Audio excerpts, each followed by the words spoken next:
Olá, pessoal! Dando sequência aos temas da Lei de Introdução. Em nosso encontro anterior, nós abordamos as hipóteses de cessação de vigência das leis. E vimos que as leis podem deixar de vigorar por três razões principais. A primeira delas, o advento do termo final. O advento do termo final que vai acontecer com as leis temporárias. Toda vez que uma lei vigorar apenas durante um certo período de tempo, lei temporária, ela deixa de vigorar quando chega o termo final da sua duração. Perfeito. A segunda hipótese de cessação de vigência se dá ante o advento de uma lei modificativa. Lembrando que lei modificativa é aquela que modifica, que altera o conteúdo da anterior. E a terceira hipótese, ela acontece diante do surgimento de uma lei revogadora. Lembrando sempre que revogar é o mesmo que eliminar. Lei revogadora é aquela que elimina uma lei antiga. Dissemos que a revogação, ela pode ser total ou parcial. Revogação total é o mesmo que abrogação. Revogação parcial é o mesmo que derrogação. Também vimos que a revogação pode ser expressa ou tácita. Revogação expressa é quando a lei nova declara expressamente a revogação da anterior. Já a revogação tácita é quando a lei nova é incompatível com a anterior ou regula toda a matéria tratada na anterior. Então, temos assim essas duas possibilidades de revogação tácita. Depois nós vimos que diante de eventuais conflitos entre lei geral e lei especial, essas leis não se revogam, não se excluem, já que cada uma delas tem âmbito próprio de vigência. Lei geral é aquela que traz disposições generalizantes sobre um certo instituto. E lei especial é aquela que traz disposições específicas acerca do instituto regido pela lei geral. Então, nem a lei geral revoga a especial e nem a lei especial revoga a lei geral, já que cada uma tem âmbito próprio de incidência. Depois finalizamos com o tema da repristinação e dissemos que aquela lei primeiramente revogada não se restaura se a lei revogadora perder a sua vigência. Então, se a lei A é revogada pela lei B e, posteriormente, a lei B venha a ser revogada pela lei C, a lei A não se restaura, não repristina. Princípio da não repristinação. Princípio este que determina que a lei revogada não se restaura pelo fato de a lei revogadora ter perdido a sua vigência. Claro que em situação excepcional pode acontecer a repristinação. E a repristinação acontecerá quando houver disposição expressa que a ordene. É o que diz o artigo 2º, parágrafo 3º da lei. Salvo disposição em contrário, a lei revogada não se restaura pelo fato de a lei revogadora perder a sua vigência. Portanto, para que a repristinação aconteça, é necessário que haja disposição expressa nesse sentido, ok? Agora que estamos craques em repristinação, vamos analisar o artigo 3º da Lei de Introdução. Joga na tela. De acordo com esse artigo 3º, está lá. Ninguém se escusa de cumprir a lei alegando que não a conhece. Esse princípio é conhecido como princípio da inexcusabilidade.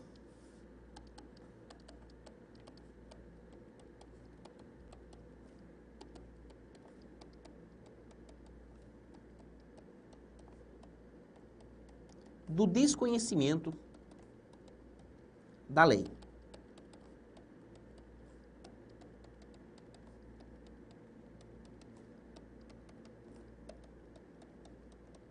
Ou seja, ninguém pode justificar o cometimento de qualquer tipo de infração alegando que não conhece a lei. Essa alegação de não conhecer a lei é descabida, é improcedente, porque existe uma ficção jurídica que entende que todos nós, eu disse todos nós, do ministro do STF até o homem mais rudimentar do povo, todos nós somos perfeitos conhecedores da lei.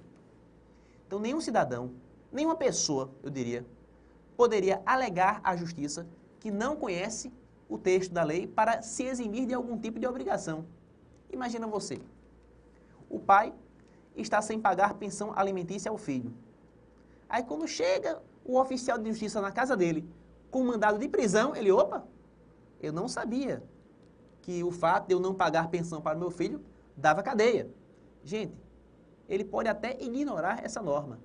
Mesmo assim, ele vai em cana. E por que ele vai em cana? Porque ninguém pode justificar o cometimento de infrações alegando ignorância do texto da lei. Eu sei que no Brasil temos milhares de leis.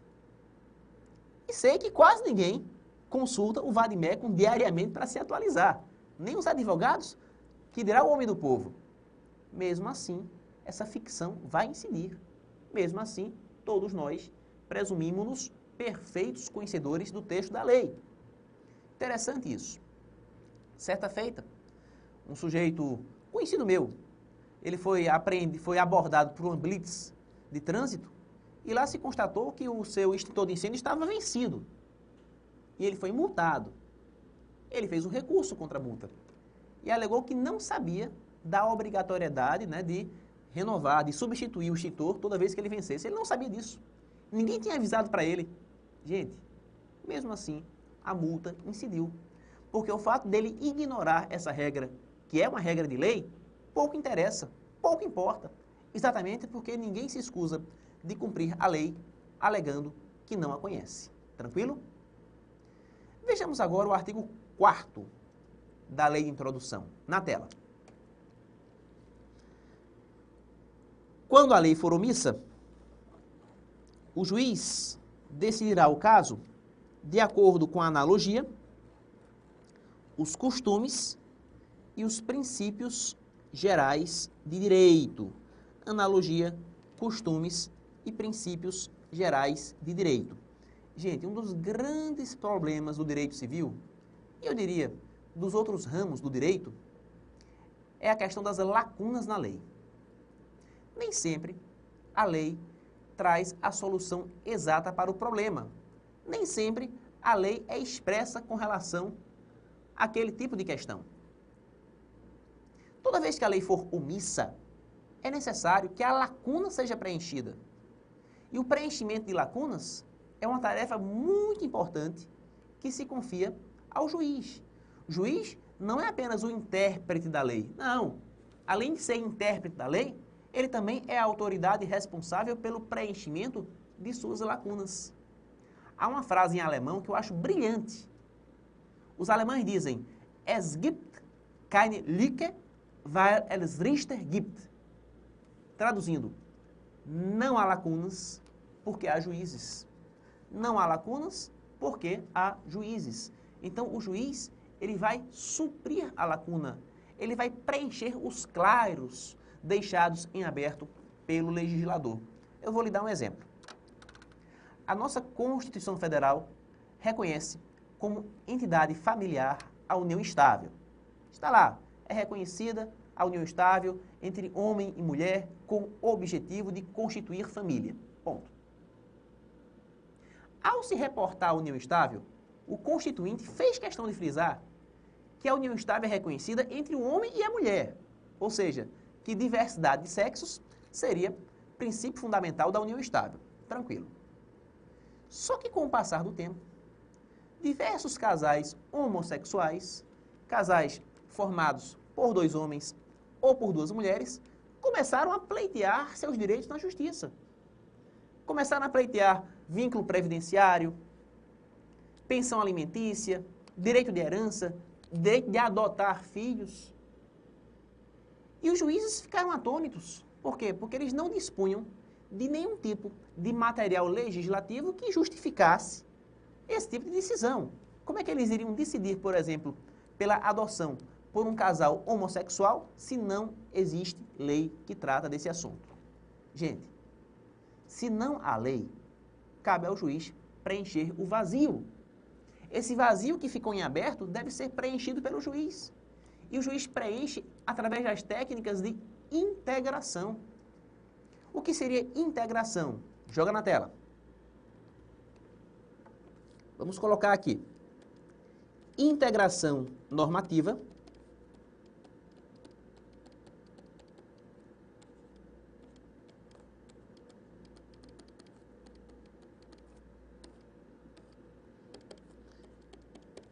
É o conjunto de técnicas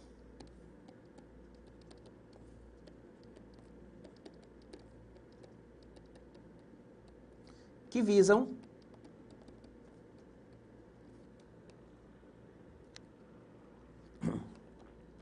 ao preenchimento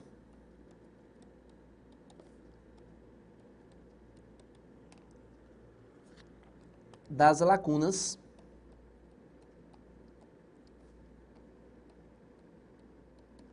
da lei. Então, conjunto de técnicas que visam ao preenchimento das lacunas da lei. Essas técnicas estão todas aqui, ó. Quando a lei for omissa, o juiz decidirá o caso de acordo com a analogia, os costumes e os princípios gerais do direito. Então percebam, a primeira técnica empregada é a técnica da analogia. Gente, o que seria analogia? Analogia é a busca de uma norma que regula matéria semelhante. A busca de uma norma que regula matéria semelhante. Então, volta naquele caso. A lei é omissa com relação às uniões de pessoas homossexuais. É omissa. Porém, a lei regula uma matéria semelhante a esse tipo de relação, que é a união estável heteroafetiva. União estável hetero, ela vem prevista tanto na Constituição como no Código Civil. E percebe-se que é o instituto que mais se aproxima da união de pessoas homossexuais. Então, o que é que o juiz faz? Aplica, por analogia, as normas da união estável heteroafetiva à união homoafetiva. Logo, os parceiros que convivem em união homoafetiva, união homossexual, eles vão ser regidos pelas mesmas normas que regulamentam a união estável. Foi o que decidiu o STF. Não é pensamento meu, é pensamento do Supremo Tribunal Federal, STF, em julgamento da ADIM, Ação Direta de Inconstitucionalidade de número 4277. Pode conferir. O Supremo aplicou a analogia. Ele mandou aplicar à união homoafetiva as mesmas normas, os mesmos preceitos que regem a união estável de pessoas de sexos diferentes. Até um aluno me perguntou, mas professor, eu vou prestar um concurso para Ministério Público. Por onde eu estudo união homoafetiva? Eu disse para ele, estude por união estável. Porque tudo que a lei disser sobre união estável aplica-se por analogia à união homoafetiva. Não tem nenhum problema. Tranquilo? Agora, nem sempre a analogia vai ser suficiente. Digo isso por quê? Porque pode acontecer que não haja lei que trate de matéria semelhante. Às vezes, a lei não trata de matéria semelhante àquela em relação à qual é omissa. O que é que o juiz faz? O juiz recorre aos costumes. Costumes. O que são costumes, pessoal? Costumes são práticas sociais obrigatórias. Práticas sociais obrigatórias. Por exemplo, respeitar uma fila. Onde é que está na lei que a pessoa deve respeitar a fila de um banco, a fila de um cinema? Onde é que está na lei, pessoal? A lei não fala. Porém, respeitar uma fila é um costume, é uma prática social obrigatória. Então, se, por exemplo, uma pessoa furar a fila e eu denunciar essa pessoa ao segurança, o segurança pode barrar a entrada dessa pessoa. E se essa pessoa se sentir ofendida, moralmente abalada? Gente, ela desrespeitou um costume.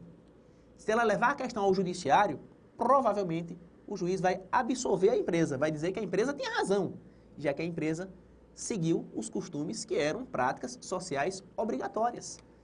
Estão percebendo? Então, se houver lacuna no texto da lei, não sendo possível o emprego da analogia, o juiz determina a aplicação dos costumes. E se nem a analogia, nem os costumes forem suficientes, aí, meu amigo, recorre-se aos princípios gerais do direito. Princípios gerais do direito, que são aqueles princípios que informam o ordenamento jurídico de maneira geral. Por exemplo, princípio da boa-fé, princípio da função social. Hoje em dia, está muito em voga o princípio da dignidade da pessoa humana. Quantos e quantos litígios não são decididos com base nesses princípios?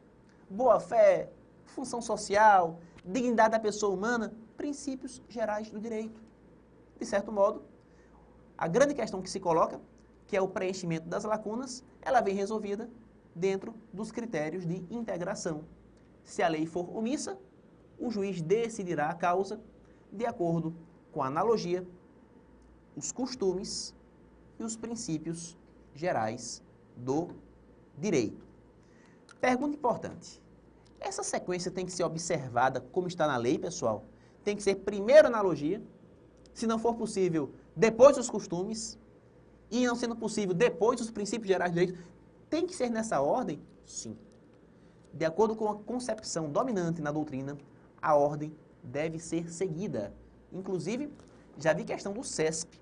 CESP determinando que a sequência estabelecida pelo artigo 4º deve ser rigorosamente observada. Primeira analogia. Não sendo possível, costumes. Não sendo possível nem analogia nem costumes, princípios gerais do direito. Nesta ordem. Tranquilo? Vejamos agora o que diz o artigo 5º da Lei de Introdução. Na tela. Na aplicação da lei, o juiz atenderá aos fins sociais a que ela se dirige e às exigências do bem comum. É um artigo tão óbvio que dispensa maiores comentários. Eu fico imaginando, cai na prova do aluno. Na aplicação da lei, o juiz atenderá aos fins antissociais a que ela se dirige e às exigências do mal comum. Gente, se o aluno marcar essa proposição como verdadeira, eu sugiro que ele desista de fazer concurso público. Quer dizer, que o juiz tem que aplicar os fins antissociais e o mal comum? Claro que não. O juiz aplica os fins sociais e atende às exigências do bem comum. Poesia legislativa.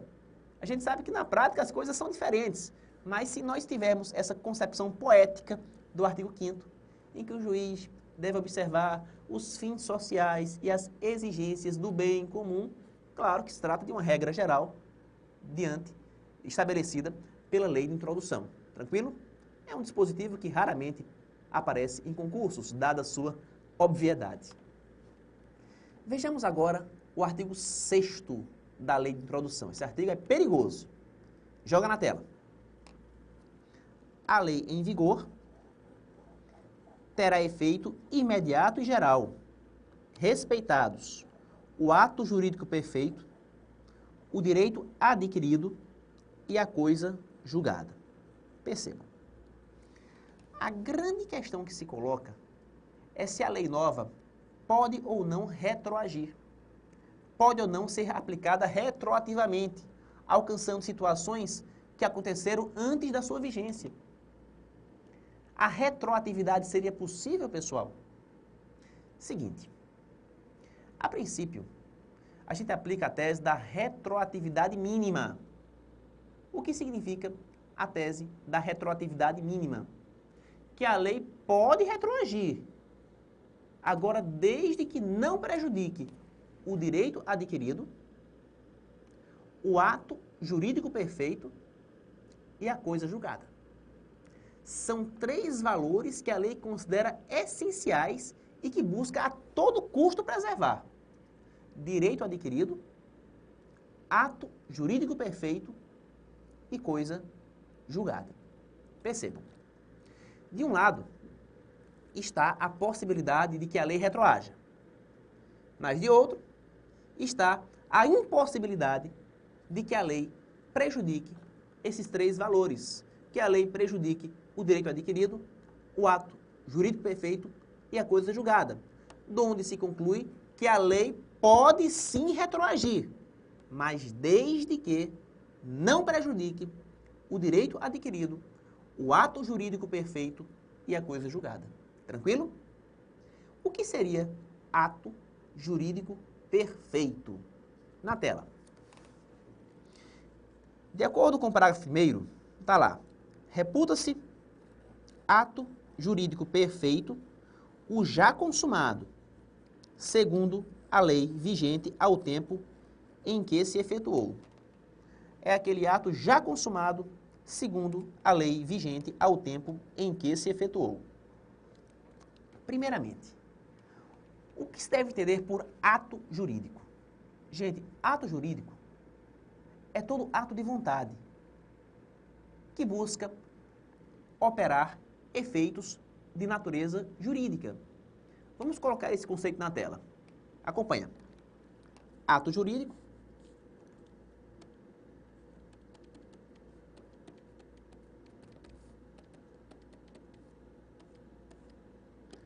é todo ato de vontade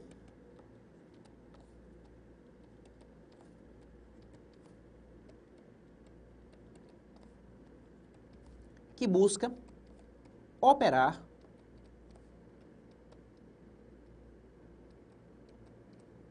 efeitos de natureza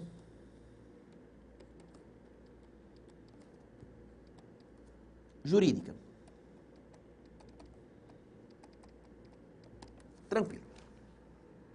Então, por exemplo, se eu tomar como referência um contrato, contrato é um ato jurídico, já que para contratar, os contratantes emitem suas vontades. E com essas emissões de vontades, os contratantes buscam operar efeitos de natureza jurídica. Tranquilo, então o contrato é um ato jurídico. Interessante que quando o parágrafo 1º ele se reporta ao ato jurídico perfeito, ele faz questão de frisar, joga na tela, que é o ato já consumado. Já consumado, segundo a lei vigente ao tempo em que se efetuou. O que significa essa expressão já consumado? Já consumado significa já celebrado. É o ato que foi celebrado de acordo com a lei vigente ao tempo em que se efetuou. Eu vou lhe dar um exemplo. Se hoje uma pessoa com 18 anos de idade, 18 anos, celebra um contrato, esse contrato tem validade jurídica? Tem. E por quê? Porque a maioridade civil se alcança aos 18 anos. Então, se hoje uma pessoa com 18 assina um contrato, o contrato tem validade jurídica. É um ato jurídico perfeito, segundo a lei que está em vigor. Aí vamos imaginar que amanhã uma nova lei seja publicada e aumente a maioridade para 21 anos. Gente, se amanhã uma nova lei aumentar a maioridade para 21 anos, essa nova lei não pode prejudicar esse contrato. Porque o contrato ele vai ser protegido pelo ato jurídico perfeito. Ele não pode ser prejudicado porque uma lei posterior aumentou a maioridade civil. Estão percebendo? Então a lei nova ela tem que respeitar os contratos que foram validamente celebrados de acordo com a lei antiga. E essa proteção ela se dá diante do ato jurídico perfeito. A lei nova ela não pode prejudicar o ato jurídico perfeito, que é aquele ato que já se consumou validamente, segundo a lei vigente ao tempo em que se efetuou. Tranquilo? Em nosso próximo vídeo, desenvolveremos os outros conceitos, direito adquirido e coisa julgada. Um forte abraço, até lá!